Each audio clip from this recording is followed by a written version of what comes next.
Welcome to Alaska Weather, a production of Alaska Public Media and the National Weather Service, Alaska Region.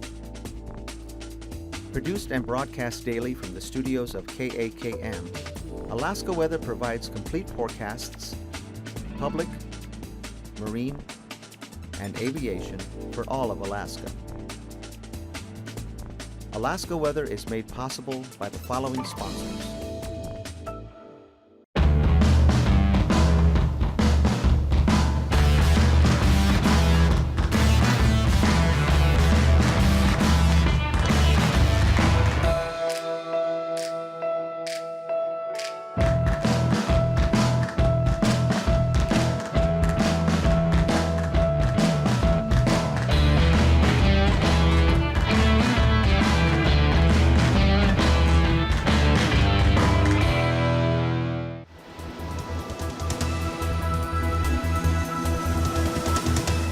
The National Weather Service. Happy Monday, everyone. I'm meteorologist Mike Ottenweller. Today is May 18th, 2015, and this is Alaska Weather, the TV show that will present the entire statewide weather to you for the next several days. As always, you can follow along with us in our weather headlines at arh.noaa.gov online. Call the weather info line at 1-800-472-0391. And we are on social media, Facebook, NWS Alaska. We'll get you all three offices, Fairbanks, Juneau, and Anchorage. You can look for us on Twitter using the hashtag AKwx, and you can send us a message at NWS Alaska. And then this show, as well as a few other segments, are available on YouTube later on this evening. So let's get started with tonight's hazardous weather. And as you can see, for much of the eastern portion of the state where we have high pressure in charge, we are seeing extremely dry conditions, and that has led to a variety of red flag warnings. Now, this is for fire weather mainly, but conditions are very, very dry. RH values less than 15%, relative humidity is less than 15%, and thus you see the entire eastern portion of the interior basically highlighted in red because of those red flag warnings. Most of those are out until 10 p.m. on Tuesday night, with the exception of the Copper River Basin, and that is valid until 9 p.m. on Tuesday night. Two other advisories to talk about. We do have a flood advisory until 10 p.m. Wednesday for the Dalton Highway, and this is just due to some rapid snow melt and breakup causing some flooding over the highway between milepost 399 and 405, and that is in effect again until 10 p.m. Wednesday. We'll keep an eye on that for you. And then we also have near the Porcupine River has a flood advisory until Wednesday evening, and that is from the Porcupine along the Alcan border back to the Yukon River. So be advised if you're traveling in those areas for those advisories.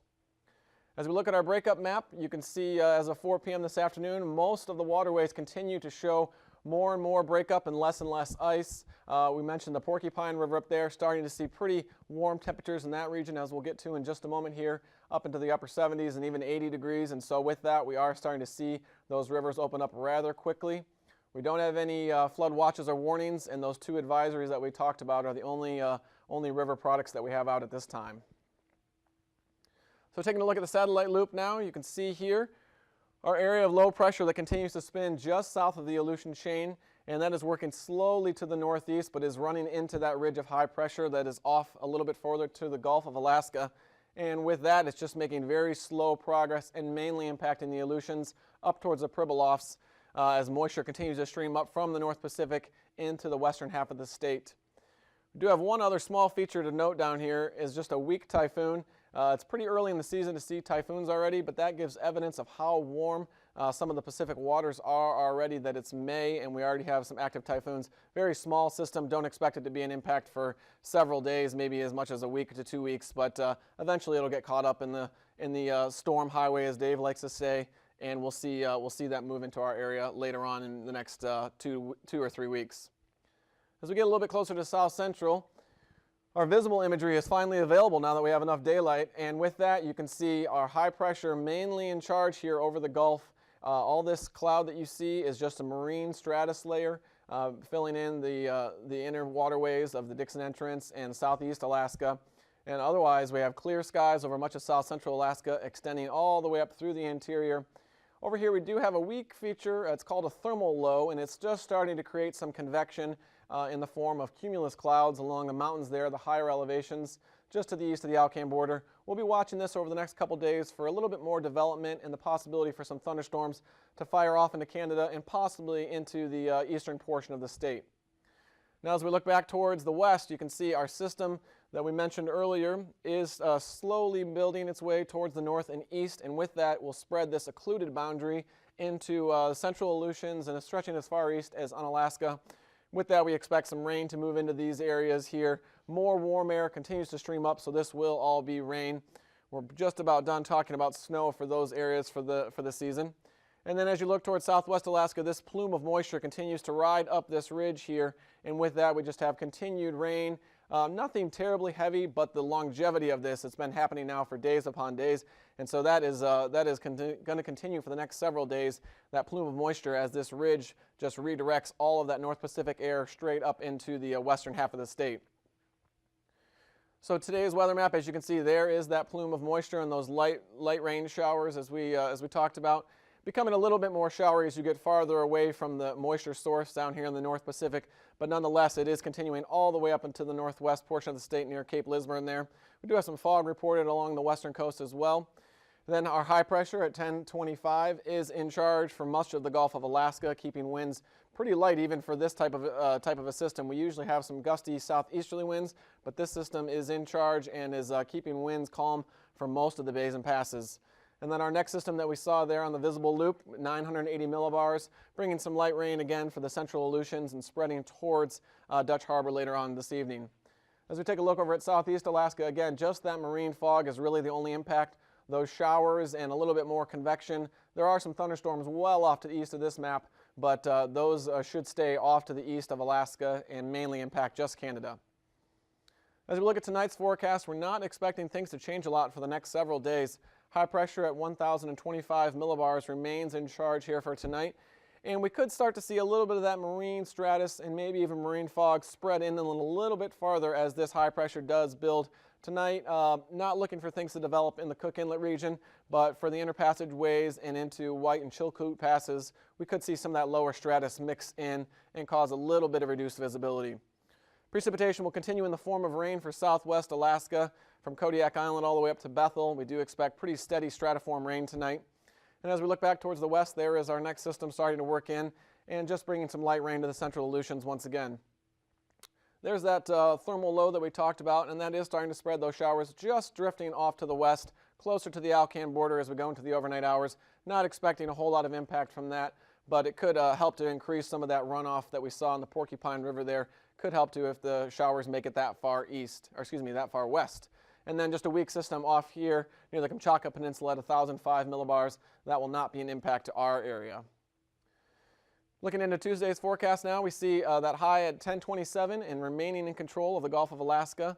We are looking for just a little bit more cloud cover to spread into south central Alaska tomorrow as the ridge just bends a little bit more to the east. And with that, we do expect some mid and maybe high clouds to trickle into south central, keeping our temperatures down just a couple degrees. Then off towards southwest Alaska, once again, more and more precipitation continuing. Not a whole lot of forcing, so don't expect this to be very heavy precipitation, but it will just be steady rain as we continue to see that large plume of moisture spreading into the mainland. And then as we look back towards Unalaska and towards the central Aleutians, our low is down to 993 millibars now, and we'll continue to track ever so slowly off to the north and east. As we get into Wednesday, that plume of moisture remains intact through much of the southwestern and western portion of the state. And with that, we can expect continued light rain for those areas and light rain and warm temperatures for much of that area.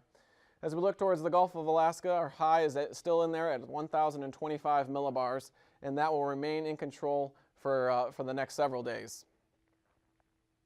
Taking a look at temperatures across the state now, here you can see we reached all the way up into southeast Alaska, upper 60s and even low 70s in some spots a little bit further inland. As we get a little bit closer to south central Alaska, mainly 50s, even maybe into the low 60s in certain spots at higher elevations where the sun has been out all day. Interior Alaska, upper 60s and low 70s, except for Eagle at 84 degrees.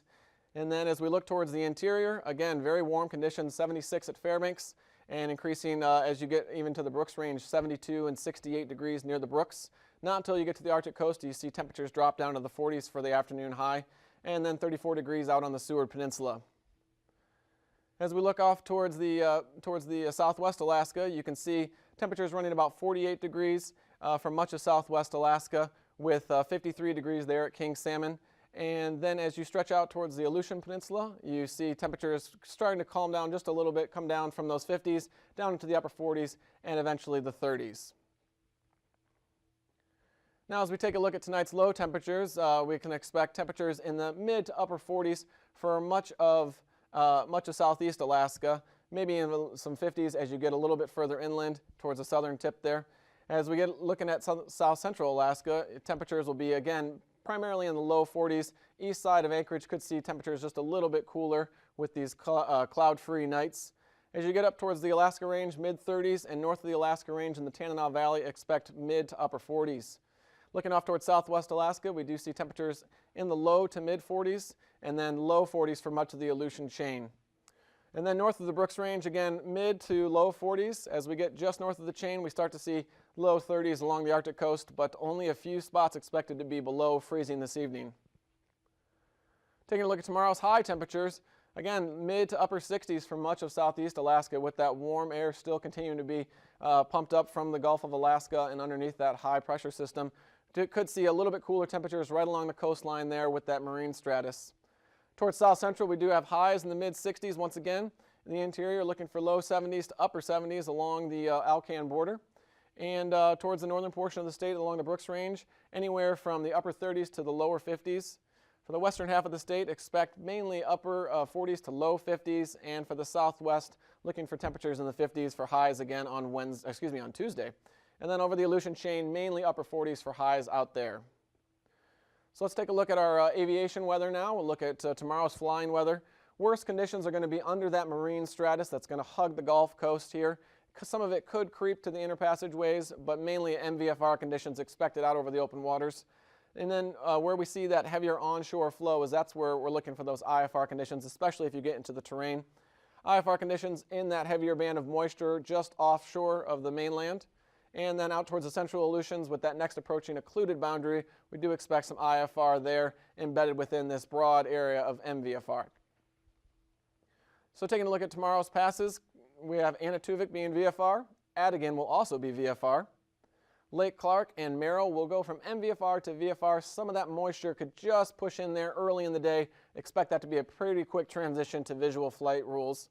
Rainy, same story there. MVFR becoming VFR fairly quickly. Windy will be VFR, and Isabel will also be VFR. Mentasta, VFR under high pressure. Tanita, visual flight rules. Portage, same story there, and Chilkoot and White, maybe a little bit of early morning stratus in there, but expect them to improve rather quickly. As we get into freezing levels tomorrow, we can see that warm air continues to advect up over southwest Alaska, and high pressure is helping to increase our temperatures even towards the Gulf of Alaska, and especially over the inland portions of Canada and southeast Alaska. So freezing levels all the way up to 8,000 feet here, 10,000 feet over where we saw that thermal low developing. And then not until you get off into the northern portion of the Bering do you see the surface line there, 8,000, 6,000, and 4,000 feet respectively as you get towards the Aleutians from the North Pacific. For tomorrow's icing, just have a small band as that moisture finally moves off the northern portion of the state at above 6,000 feet, just some light isolated moderate up there. And then our bigger area is again associated with that low pressure and that heavy moisture stream, and that's going to be light to isolated moderate above 8,000 feet. For tomorrow's jet stream, we do see it enter the AOR at 130 knots, dive down in support of this low pressure system at about 95 knots at the base, climb back up here and intersect with the eastern Aleutians at about 150 knots at 30,000 feet, and then slowly weaken as it moves 85 knots to 60 knots into the continental United States. This high pressure over the interior portion of Canada has a ridge moving over top of it, and that is about a 75 to 85 knot jet there, and then a weak jet of about 65 knots moving through the Bering Strait. Taking a look at tomorrow's 9,000 foot winds, the area to draw your attention to is right here through much of the eastern Aleutians and the Alaska Peninsula, expecting the strongest southwest to southeast flow through that area, and about 40 knots at 9,000 feet. As you get over the mainland, things lighten up pretty significantly, only 5 knots through south central. Looking out towards this low pressure that we talked about, we do have 40 knots coming around the backside of that. And as that moves down, you can expect those winds to be rather strong out of the north. And then over the Gulf of Alaska, only looking for about 10 to 15 knots as high pressure remains in control there. Do have one more pass. Windy pass will also be VFR under our high pressure.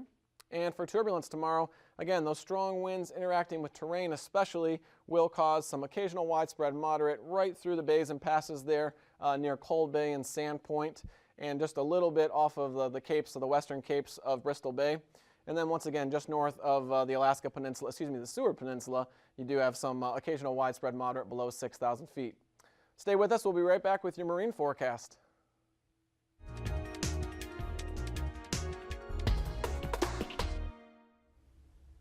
Good evening, everybody. I'm Mary O'Connor with the Alaskan Aviation Safety Foundation and the National Institute for Occupational Safety and Health. Thank you to Alaska Public Media for allowing us to bring you Hangar Flying. This evening, we are pleased to have Paul Suffren back on our show. Welcome back, Paul. Thank you. Glad to be back. Paul is a meteorologist with the National Transportation Safety Board and is in Anchorage this week as part of a team that's investigating pilot weather reporting issues. On our last show, we talked about how pilot reports are initiated and how they are used. Paul, is there any way for controllers, flight service station specialists, and forecasters to know if a pilot report is accurate? Absolutely. Meteorologists specifically will look into all the weather conditions that surround that pilot report, and will use weather computer models, use satellite, use other observations to corroborate exactly what that pilot report is saying. In Alaska, it's very important to have those pilot reports because there may not be a lot of observations around a particular area, and so that really helps out the meteorologist in determining what exactly is going on there as far as the weather.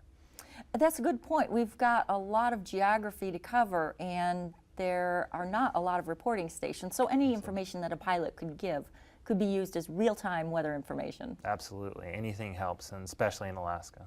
Good. We know that a report is a good thing if there's something to report, but the absence of a report doesn't necessarily mean that there aren't conditions that should be reported. Does that mean that pilots should report that there's no turbulence, no icing, no clouds? Is that helpful? That is extremely helpful. When we have area forecasts that are out or advisories or warnings out and those conditions are not occurring, it's great for pilots to report, no turbulence, even though they may be expecting moderate or severe.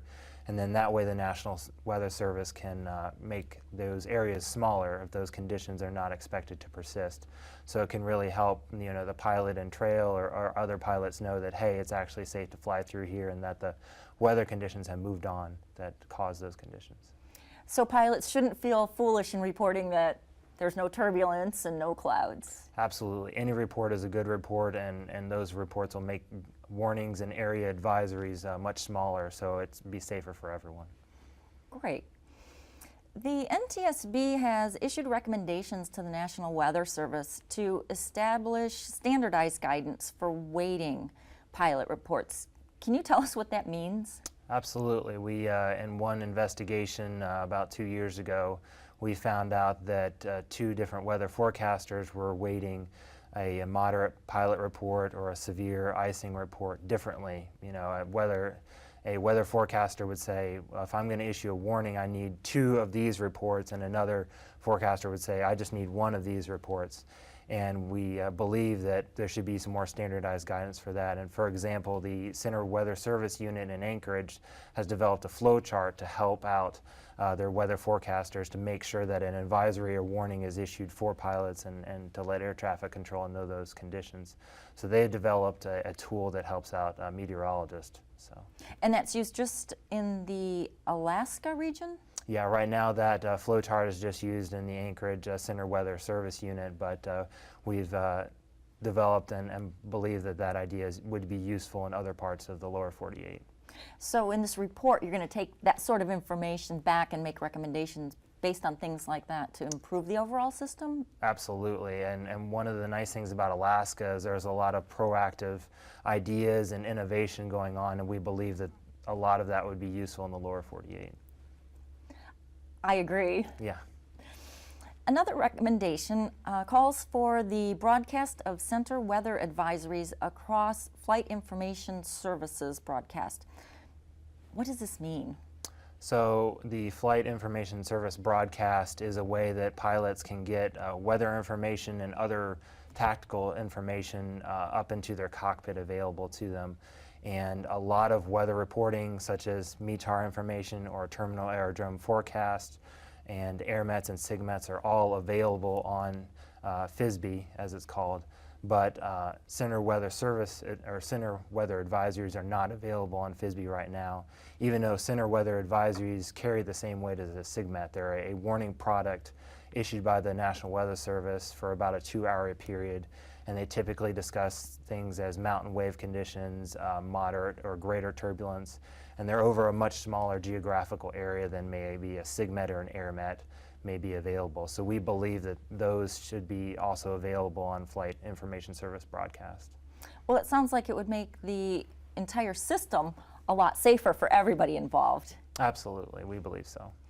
Thank you for sharing the information about your work with the Special Investigation Report and your efforts to make aviation safer.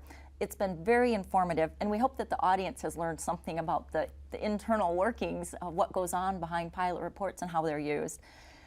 Paul, thank you so much for being here. Thank you, Mary. I'm glad to be here. Ladies and gentlemen, thanks for watching Hangar Flying. Thank you for your support of the Alaskan Aviation Safety Foundation and Alaska Public Media. Until next time, fly safely.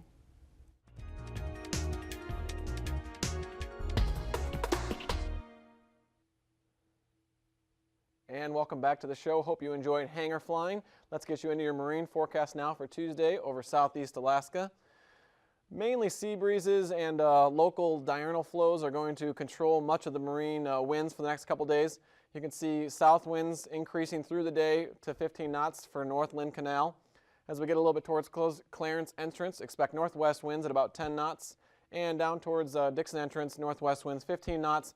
Seas pretty low seas, 2 to 3 feet for much of the interior passageways. Out over the open waters, expect west to becoming northwest winds, 15 to 20 knots, and seas on the order of about 6 to 7 feet. On into Wednesday now. Again, those sea breezes will be in charge for much of this forecast, and you can expect winds in Lynn Canal 10 knots out of the north, 2-foot seas, and northwest 15 to 20 knots. Seas building a little bit on Wednesday, 3 to 4 feet. Over the open waters, again, west to northwest winds coming around that area of high pressure, and seas between 5 and 7 feet.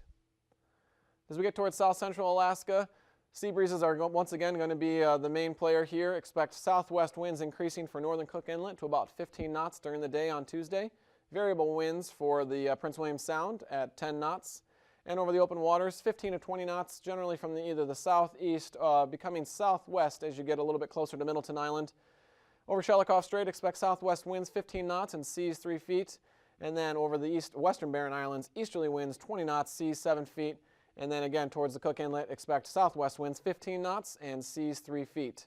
For Wednesday now, expect variable winds 10 knots for both the Cook Inlet, northern Cook Inlet, and Prince William Sound, seas about 2 feet.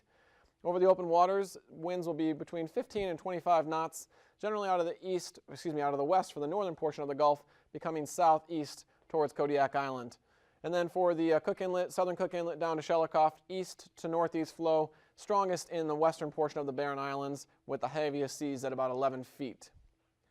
As we look into Tuesday's forecast for the Alaska Peninsula now, expect southeasterly flow to dominate, 20 to 30 knots, and seas on the order of about 5 to 7 feet, slightly higher south of the peninsula.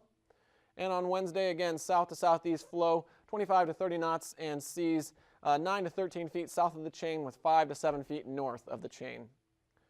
For the Aleutian Islands now, expect southeast to easterly flow for the eastern and central Aleutians, becoming north and easterly as you get towards the west. And generally about 30 knots for the eastern Aleutians, becoming 15 in the central, and then 30 to 25 as you get out towards the western. Seas on the order of 11 to 12 feet for the North Pacific, and for the Bering side, 6 to 7 feet will dominate on Tuesday. On Wednesday, expect northwesterly flow as that low pressure moves off finally, and some variable winds towards Dutch Harbor. 10 knots for the eastern portion of the Aleutians, becoming 25 to 30 knots. Some gust will impact out of bays and passes as that low does move off to the east, and we start to see an area of high pressure building in from the west. As we get towards the west coast now,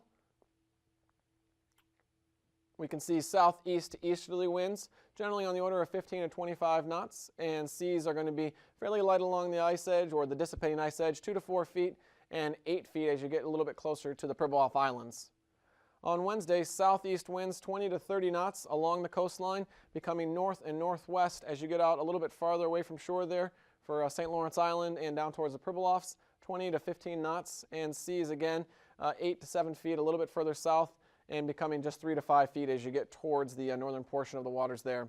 And for the ice-locked Arctic coast, still expecting winds out of the south, 20 knots, and as you get towards the Arctic coast, expect a little bit more variable winds, 10 to 15 knots.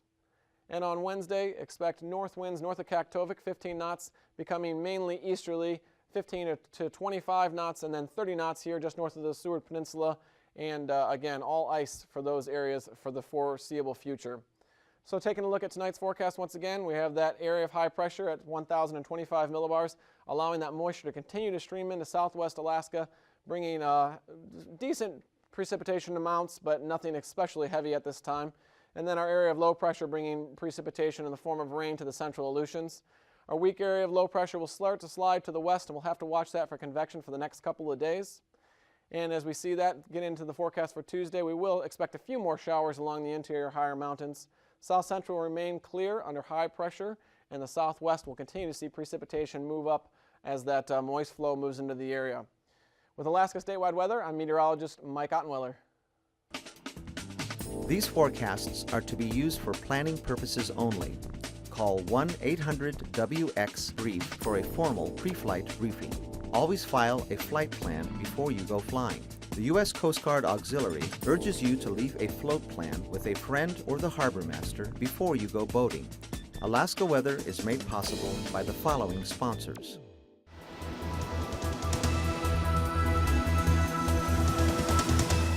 The National Weather Service. Cook Inlet Tug and Barge, a marine transportation company specializing in harbor services focusing on the Port of Anchorage and the major commercial participants in the Cook Inlet region, providing customers with marine services specifically tailored to their needs.